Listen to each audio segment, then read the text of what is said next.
Hello and welcome to BYJU'S Exam Prep IAS.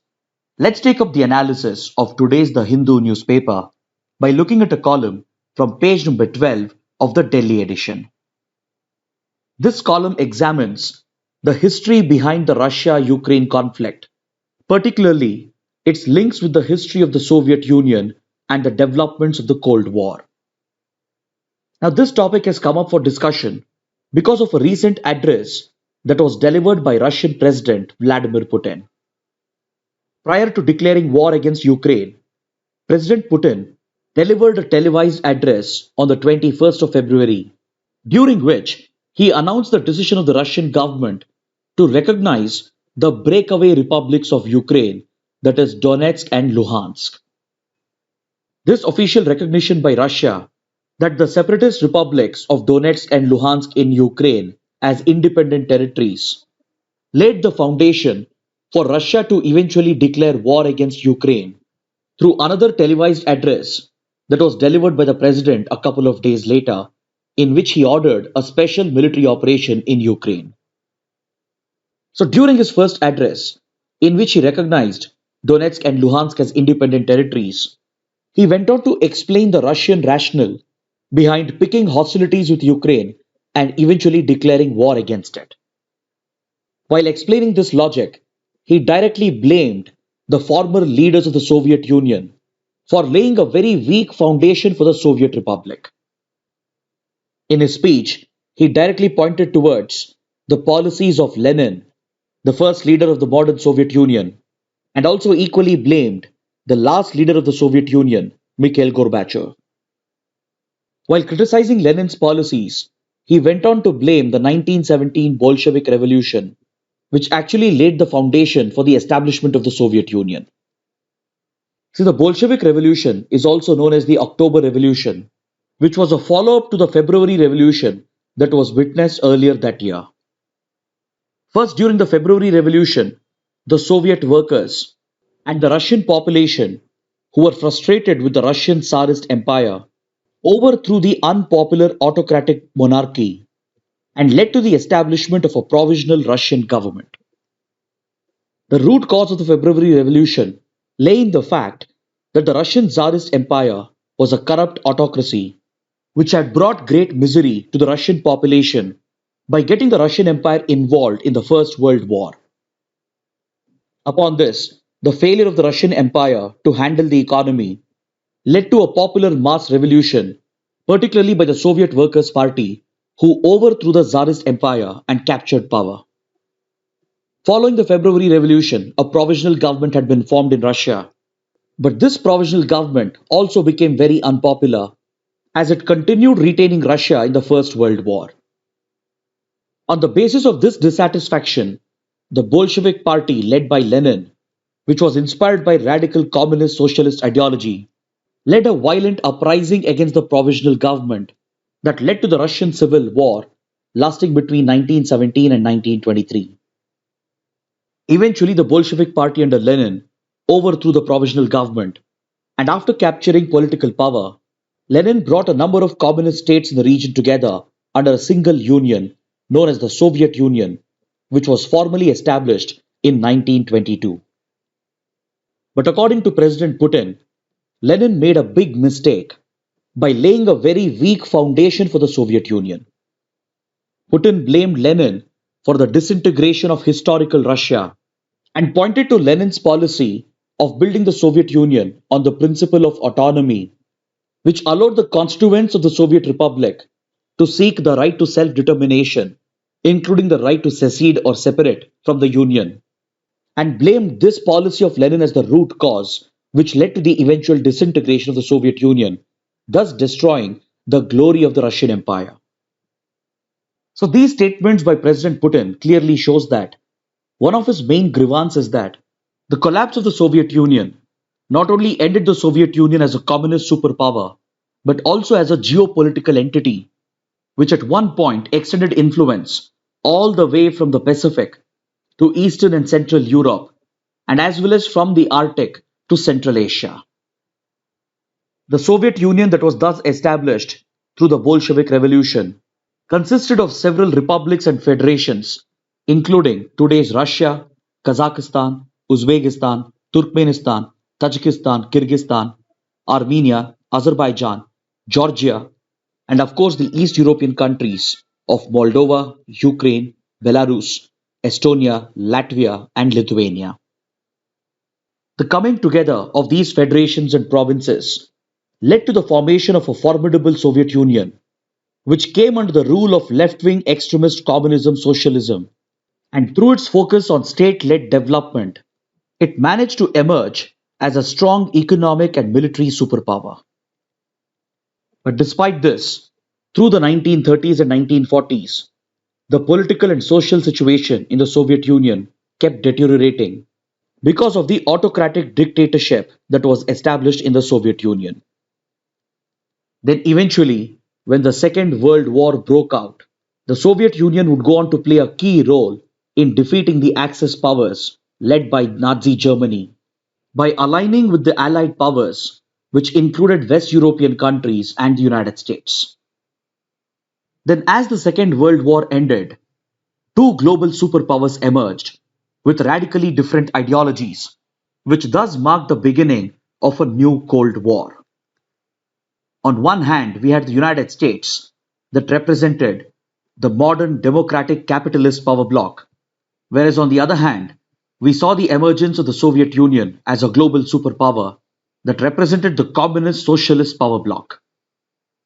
Eventually, the radical differences in their politics, in their constitution, in their idea of fundamental rights and duties, and in their economic model translated into a much bigger geopolitical conflict and rivalry that stretched across the domains of space technology, global trade, arms production, and building up of nuclear weapons, all of which translated into covert proxy wars being fought by the two superpowers in countries around the world.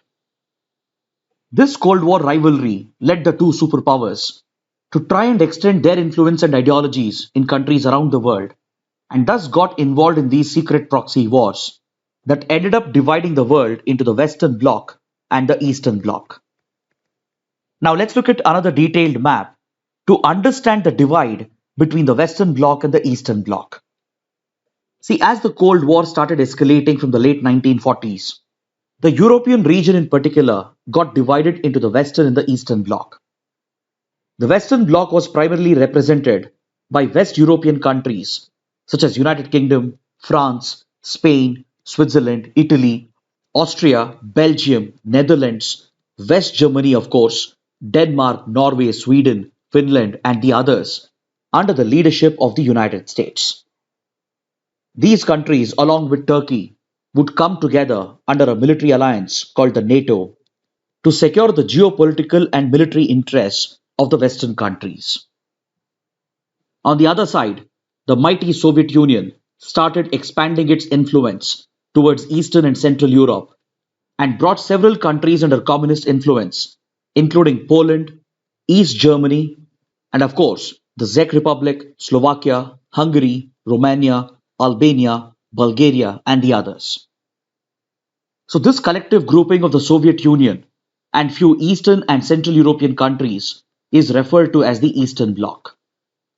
The divide between the two was clearly marked over here in Europe through a series of structural barriers, including fences, trenches, and military deployments, which is referred to as the Iron Curtain. As this Iron Curtain emerged, it ended up dividing Eastern and Western Europe, and particularly the Berlin Wall in Germany marked the physical divide between West Germany and East Germany. This, in many ways, became the physical representation of the divide between the Western Bloc and the Eastern Bloc.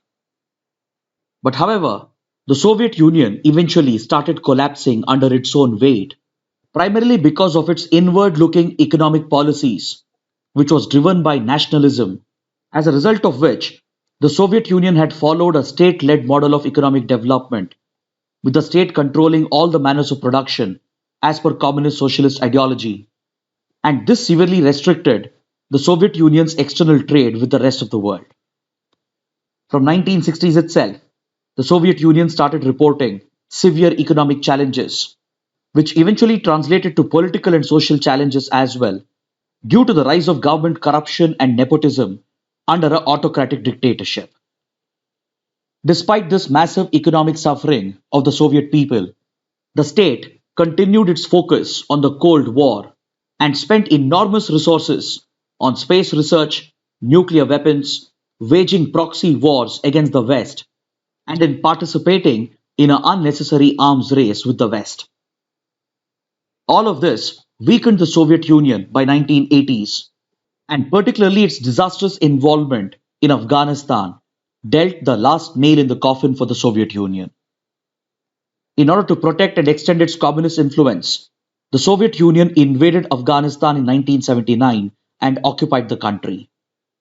This was seen as an opportunity by the Western countries, led by the United States, which aligned with Pakistan and Saudi Arabia to sponsor the Afghan Mujahideen by misusing religion, and through a covert proxy war, they used the Afghan Mujahideen to wage an insurgent war against the occupying Soviet forces.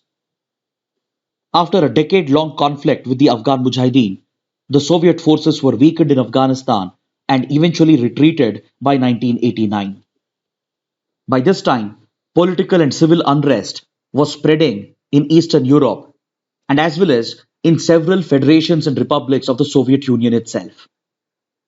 This, accompanied with the policies of the last leader of Soviet Union, Mikhail Gorbachev, triggered a series of events and a chain reaction which had a domino effect on the very integrity of the Eastern Bloc and the Soviet Union itself. As the Soviet economy was struggling by late 1980s, Mikhail Gorbachev made an attempt at introducing economic reforms, including opening up the country to foreign trade and introducing decentralization as an economic model. This ran counter to the ideology of the nationalists and the communists, who started rebelling one by one, which triggered a series of events in late 1980s and early 1990s that eventually led to the complete disintegration and collapse of the Soviet Union. Within the Eastern Bloc, trouble first started in Poland in 1989, which until then had hosted the headquarters of the Warsaw Pact. The Warsaw Pact was a military alliance of the Eastern Bloc led by the Soviet Union, which was a counter to the NATO of the US and the Western countries. But the disaffection in Poland against communist regime and against the Soviet Union led to the fall of the communist regime in Poland, and eventually partially free elections also took place, which marked the end of communism in the country. This triggered a series of events across Eastern Europe, including in East Germany, and following a round of protests in these countries, there was a peaceful collapse of the communist governments, which ended up breaking apart the Eastern Bloc. One by one, the communist regimes in Slovakia, Czech Republic, Hungary, and Romania fell, but the landmark event was in 1989 when the Berlin Wall was brought down, which eventually led to the reunification of Germany in 1990. So as the Eastern Bloc collapsed, trouble also spread into Soviet Union itself, where the Soviet states started breaking away one by one. First, it all started with a small country in the Baltic region over here known as Estonia. Estonia was the first Soviet republic to declare its sovereignty, but within the Soviet Union. It essentially stopped short of declaring independence, but declared its sovereignty within the ambit of the Soviet Union. Then the very next year in 1990, in another Baltic state known as Lithuania, located over here, a political transition took place and Lithuania declared its independence from the Soviet Union. So this made Lithuania the first Soviet republic to declare independence from the entire Union. This immediately triggered a series of events across Eastern Europe and Central Asia, and one by one, all the Soviet republics declared independence, which eventually brought the Soviet Union to an end in 1991. And this also is considered to have marked the end of the Cold War. But then, Russia, which emerged as the successor state to the Soviet Union, tried to retain its traditional influence across the Soviet region, and it went on to form a grouping known as the CIS states, or the Commonwealth of Independent States. This grouping included several former Soviet republics, including Russia, Kazakhstan, Uzbekistan, Kyrgyzstan, and Tajikistan, Armenia, Azerbaijan, Belarus, and as well as Moldova located over here. Turkmenistan became an associate member, but however, Ukraine in particular did not ratify the CIS even though it was one of the founding members of the Commonwealth of Independent States. This essentially marked the continuing divisions amongst the former Soviet republics, and eventually Russia formed another security grouping called the CSTO or the Collective Security Treaty Organization to counter the NATO. The CSTO brought together Russia with Kazakhstan, Kyrgyzstan, Tajikistan, and Belarus, and even Armenia. But interestingly, Ukraine stayed away from this security grouping as it was trying to follow a neutral foreign policy.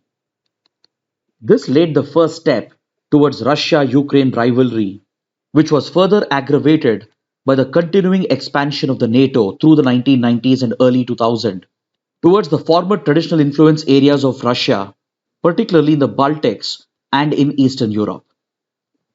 Post 1997, these countries, one by one, started joining the NATO, and what was of real great concern to Russia was that its bordering states in the Baltic, that is Latvia, Lithuania, and Estonia, they joined the NATO, along with the membership of several Central and East European countries, including Poland, Czech Republic, Slovakia, Hungary, Romania, and the other smaller states in the Balkans, where Russia saw itself as a traditional influence and power.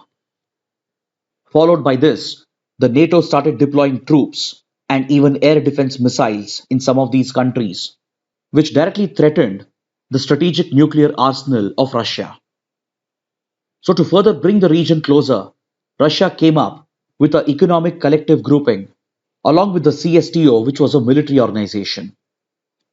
The same members of CSTO, that is Russia, Belarus, Armenia, Kazakhstan, and Kyrgyzstan, except for Tajikistan, came together to form an economic union known as the Eurasian Economic Union. It was established in 2000, but Ukraine refused to join the economic union as it was looking to follow a neutral foreign policy. While this angered Russia, it kept trying until 2014 to get Ukraine included under this economic area or free trade area. And eventually, when Ukraine turned pro-West in 2014, Russia transformed the Eurasian Economic Community into the Eurasian Economic Union. Then it was around 2008 that NATO took a major step when it offered membership to Ukraine and as well as to Georgia. As both the countries started showing interest, Russia took immediate action by launching a war against Georgia and by deploying troops into the country to help liberate the separatist and breakaway regions of Georgia, such as South Ossetia and Abkhazia. This was Russia's first major military aggression in the region following the end of the Cold War, and it was meant to send a message to the other countries in the region to stay away from the NATO and the Western countries. We saw Russia taking similar action in 2020 recently when the Nagorno-Karabakh conflict broke out between Armenia and Azerbaijan. So essentially, such exercise of Russian military power has been designed to protect the traditional influence of Russia in an attempt to rebuild the geopolitical entity of the former Soviet Union. So the reason for current hostilities between Russia and Ukraine lies in these factors, and it has particularly aggravated after 2008 and 2014. First, in 2008, Ukraine was offered NATO's membership, and then in 2014, the Ukrainian president, who was seen as pro-Russia, was thrown out, following the Euromaidan protests, which allegedly was sponsored by the Western countries. This revolutionary movement led to the fall of the pro-Russian government in Ukraine, following which a pro-West government was installed in Ukraine, which even signed an agreement with the European Union. So Russia immediately retaliated against this aggression of the West and quickly annexed and occupied the Crimean Peninsula that you can see over here, which is host to a key naval base of Russia that helps Russia have access and control over the Black Sea in order to further reach out into the Mediterranean Sea. Immediately following this, Russia sponsored a separatist war in eastern Ukraine in the Donbas region, particularly in the Donetsk and Luhansk provinces. As this conflict escalated, and as Russia continued to be aggressive against Ukraine, the Ukrainian government continued inclining towards the West, and was actively seeking NATO's membership in the recent past. So all these factors combined have pushed Russia to take up aggressive military action against Ukraine, which has set the stage for permanent hostility in the region. So this clearly explains Russia's desire to correct historical mistakes of its former leaders, with the possible intention of rebuilding a strong Soviet Union or a strong power bloc, which would help Russia to re-establish this geopolitical entity. Next, we have a related article on page number 1, which helps us understand India's stand over the Russia-Ukraine conflict, particularly at the UN Security Council. Following the declaration of war by Russia, the UN Security Council held a debate on the escalating crisis, and the United States and other members of the UNSC sponsored a strong resolution against Russia. This resolution not only condemned the aggression of Russia, which violates UN laws and international principles, but also called for an immediate withdrawal of Russian troops from Ukraine. Initially, the US was also looking to invoke Chapter 7 of the UN Charter, which would have allowed the UN to authorize the use of force against Russian troops in Ukraine. But following objection from China to the invocation of Chapter 7, the provision of using force against Russian troops was dropped by the UN, but a majority of the countries supported the resolution condemning Russia and calling for the withdrawal of Russian troops. Following this exclusion of use of force, China for the first time shifted its stand on the issue, and which until then was voting with Russia against any such resolution, finally decided to abstain from the voting under American pressure. But for India, this issue has turned into a diplomatic dilemma as it struggles to choose between Russia and the United States. Before the breakout of the war, India had not criticized Russia or condemned Russia in any way. It had only called for diplomacy and negotiations to resolve the crisis. In previous votes, India had abstained from voting on any resolution which condemned Russia directly. But this invited an angry response from the US and other Western countries against India's position, and India has been under a lot of pressure to shift its stand against Russia. But after Russia went to war with Ukraine, India has slightly shifted its position and has called upon Russia to respect the sovereignty and integrity of Ukraine and to end the conflict immediately and move towards the path of diplomacy. So this slightly harsher statement from India has been designed to appease the Western countries, especially the US, which have been extremely unhappy with India's position. Even the Ukrainian government, which was seeking India's help, has strongly criticized India's stand, even after Prime Minister Modi spoke to the Ukrainian president. This is primarily because India again abstained from the voting on this resolution, thereby indirectly signaling support to Russia's aggression against Ukraine. The US had already made it clear that those countries which vote no on this resolution, or those who abstain from it, they are as good as aligning with Russia in encouraging this aggression against Ukraine, which ends up breaking the international rules-based order. But however, India has expressed deep anguish at the loss of life and property in the conflict, and has expressed concern at these developments by labeling them as deeply disturbing developments. Along with this, India has also expressed concern about the safety of its nationals, particularly the students in Ukraine, as nearly 20,000 Indians are stuck in Ukraine, which includes more than 18,000 students, most of whom are medical students. So we have another related article on page number 7, which refers to Operation Ganga, which has been launched by the government of India to safely evacuate Indians who are stuck in Ukraine. Currently, a direct air evacuation from Ukraine is not possible due to the war, as a result of which the Ukrainian airspace has been completely shut. With the Ukrainian airports not operating, the only route available for evacuating Indian nationals is the land route, and accordingly the Indian missions in Ukraine and in other nearby East European countries such as Romania and Hungary are working very actively to safely bring the Indian nationals to border crossings and get them across into neighboring countries like Romania, from where they are being evacuated through air. So this ongoing evacuation mission of India has been named as Operation Ganga. Now let's look at a column from page number 13, which helps us understand What is the Munich Security Conference and what is its significance? See, this is an important global conference held on the matters of security, foreign policy, and geopolitics at Munich in Germany, and it was established in 1963 during the heights of the Cold War. It was founded by an anti-Nazi soldier from Germany known as Ewald Heinrich von Kleist, who became extremely popular following the Second World War as he was part of a secret mission to assassinate Adolf Hitler. But even though he failed in his assassination attempt, he survived the Second World War, and following its end, he was deeply concerned about the risks posed by the Cold War, which led him to worry about global security and stability. Especially a few critical developments in the 1960s during the Cold War led Ewald Heinrich Kleist to establish the Munich Security Conference as a platform for dialogue and diplomacy where different countries and state and non-state actors could come together to discuss key security and geopolitical issues. His motivation for this initiative came from three particular incidents. One was the US decision to counter the Soviet Union by deploying its Jupiter ballistic missiles in Italy and Turkey, which then bordered the Soviet Union. Following this development in the early 1960s, the US made an attempt to overthrow the communist regime in Cuba, which was led by Fidel Castro in the Bay of Pigs incident.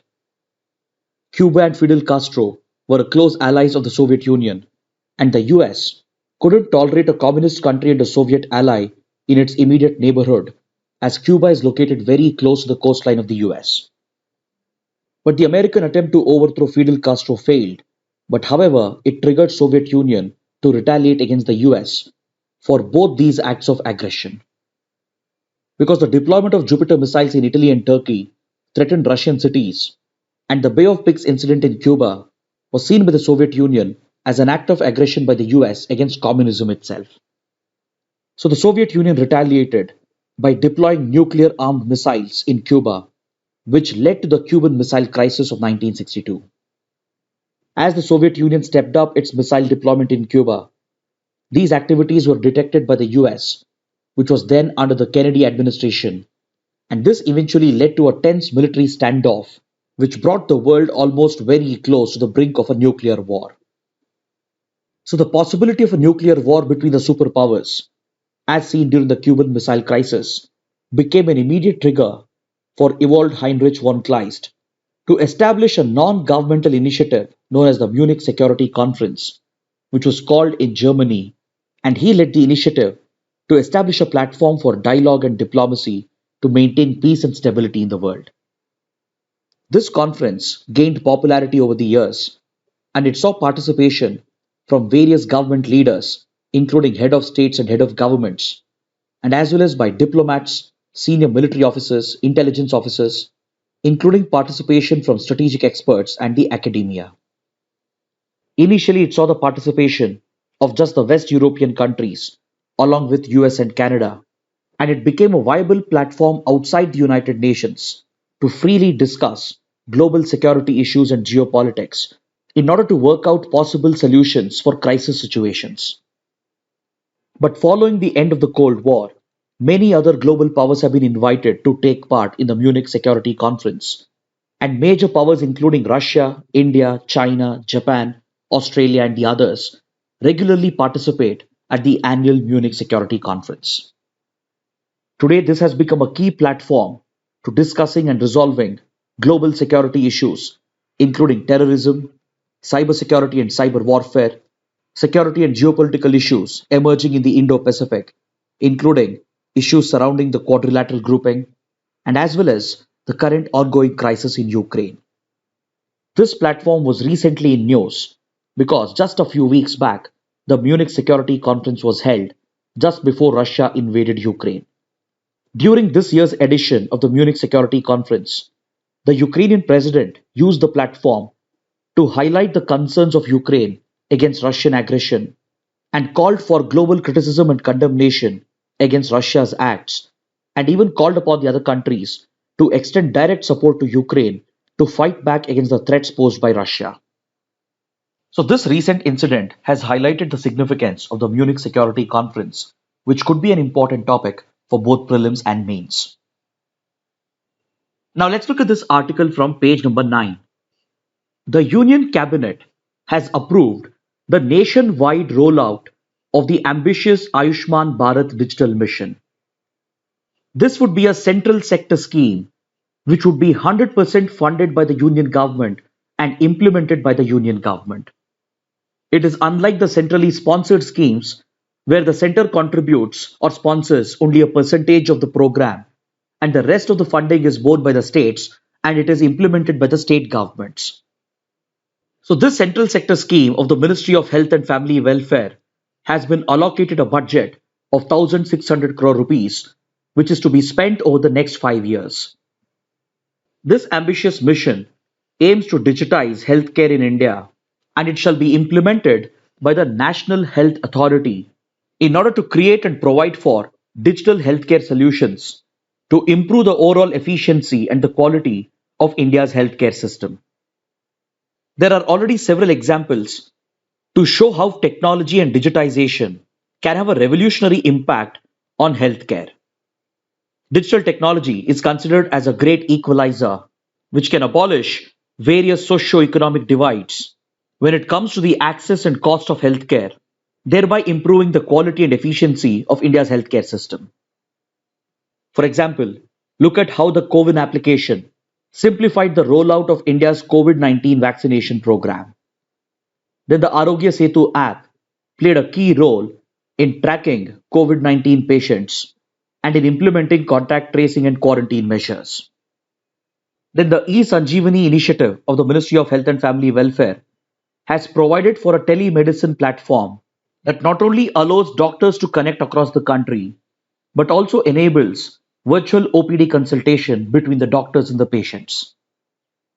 So in order to take this digitization of the healthcare sector one step forward, the government is launching the Ayushman Bharat digital mission, and after it was successfully tested as a pilot project in several states, it has now been approved by the Union Cabinet for a nationwide rollout.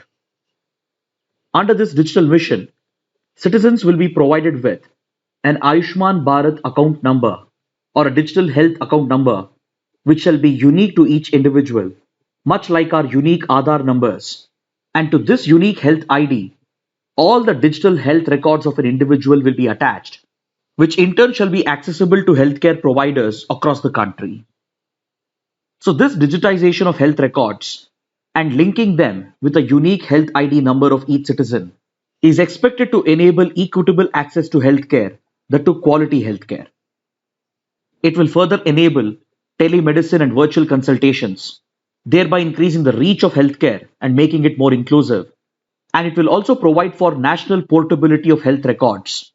And the entire health history of a patient can be digitally accessed by all healthcare institutions in the country, thereby enabling the doctors to make better decisions and provide for better clinical treatment by taking a comprehensive look at the health records of an individual.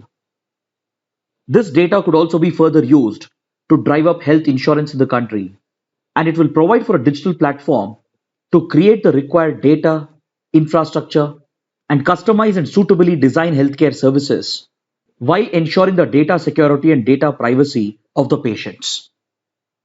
The Ayushman Bharat Digital Mission platform will leverage the JAM Trinity, that is Jandan, Aadhaar and Mobile, to seamlessly deliver digital healthcare services, which is expected to transform the healthcare ecosystem in the country. But however, despite all these benefits, several experts have raised questions over this mission, particularly with regard to data privacy and data security of the individuals. Because personal health related information is highly confidential information, and such large-scale digitization of health records and its centralization through a unique number could make the private health data more vulnerable, not just for cyber attacks and state surveillance, but also for the potential commercial exploitation and abuse of this sensitive data by the private healthcare industry.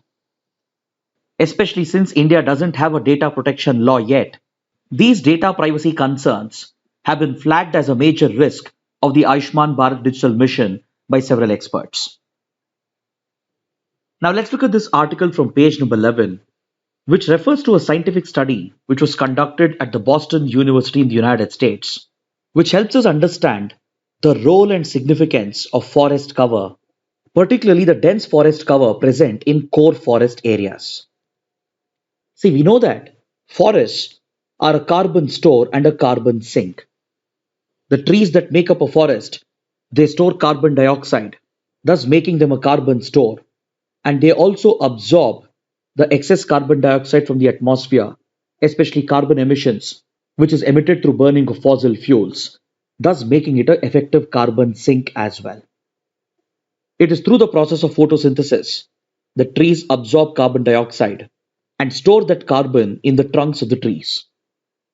But when the same trees are cut or when they shed naturally, they start decomposing under the action of soil microbes, which ends up releasing the carbon dioxide that is trapped in the tree trunk. So that's the reason why deforestation is said to directly contribute to climate change and global warming, because clearing of forest areas will eventually end up releasing the carbon which is stored in the trees, thereby resulting in higher concentration of CO2 in the atmosphere. So in this context, it's important to understand how trees grow at the edge of the forest as compared to the trees that are located in the core interior of a forest. This aspect of tree growth was a focus area of this study, and the findings of this study has helped counter a common assumption. In general, the assumption was that trees, irrespective of where they are found in the forest, they store and release the same amount of carbon almost at the same rate, as the rate of growth of trees and their rate of decomposition was assumed to be the same at the edge of forests and as well as in interior forests. But this assumption has been countered through this study because it has clearly established that trees which grow along the forest edge, they grow faster, thereby absorbing less carbon dioxide, and they also decompose faster, thereby releasing CO2 more quickly into the atmosphere. So these trees which are located outside a core forest or along the edge of forests or trees located in urban areas and even plantation crops, they are not so effective in acting as a carbon store and carbon sink as compared to those trees which grow in the core interiors of a dense forest. These findings has direct implications for forest conservation strategies and even for climate mitigation efforts. Because as part of climate action and mitigation, countries around the world are trying to promote afforestation in order to create more carbon sinks. But while they try to estimate and account for the afforested area, they often end up including plantation crops, trees that are growing outside forest areas, including in urban areas. Such assessments will also cover those trees that are present on the exterior of a core forest. The inclusion of this green cover as part of afforestation drive and carbon sink creation would be misleading because these trees present on the outside of the forest area, they are not so effective as a carbon store and a carbon sink as compared to trees present in the core forests. So this understanding also has implications for India's State of Forest report, which is brought out by the Forest Survey of India. As per the latest report of 2021, India has registered a significant increase in its tree cover and forest cover and notes that nearly 28% of the recorded forest cover is located outside of core forest areas. The report also shows that 12% of very dense forest which has been recorded by the survey is actually present outside the core forest area. So as per the study, if you're including these forests located outside core forest area, then it would lead to a misleading picture with regard to afforestation and climate mitigation, because these trees and forests located outside the core areas and the interior areas are not so effective as a carbon store and a carbon sink. This difference mainly arises because at the edge of forests, there is less competition amongst trees to grow, and also there is more sunlight available, and as a result the trees grow faster and thus absorb less CO2 and act as an ineffective carbon store. So trees on forest edges grow faster than trees inside the forest. This applies for decomposition as well, because soil behavior, microbial activity, and the overall decomposition rate also varies from the edge of forest as compared to the interior forest. The presence of warmer temperature at the edges causes faster decomposition, thereby releasing more CO2 in a shorter span of time. Whereas in interior forests, there is more competition, lesser sunlight availability, and slower decomposition, which makes these trees more effective as a carbon store and carbon sink. Now, this also has implications for promoting plantations and plantation crops outside forest areas. Generally, governments, including the Indian government, consider plantation crops also as part of the tree cover and forest cover. This again would be misleading because according to the study, plantations are not very effective in carbon capture. And you cannot compensate for forest loss and biodiversity loss by simply replacing core dense forests with plantations. Because commercial plantation crops like eucalyptus, teak wood, etc., they are known to deplete groundwater and they also result in higher surface runoff, thus leading to soil erosion and also cause poor soil infiltration, which affects groundwater recharge as well. And overall, the study has established that plantation crops like teak and eucalyptus, they act as lower carbon stocks because their ability to absorb and sink carbon is nearly 30 to 50% lower than the trees found in natural evergreen forests. Then we should also take into account that plantations don't really replace the biodiversity and the fauna which is getting lost because several species of animals, insects, they are all dependent on core natural forests and the destruction of these habitats cannot be simply replaced through artificial forests and plantations. Now let's take a look at the mains practice questions. The first question. Critically examine the fall of USSR, which brought the Cold War to an end. Analyze how it affects current geopolitics in Eurasia. The second question. What is the Munich Security Conference?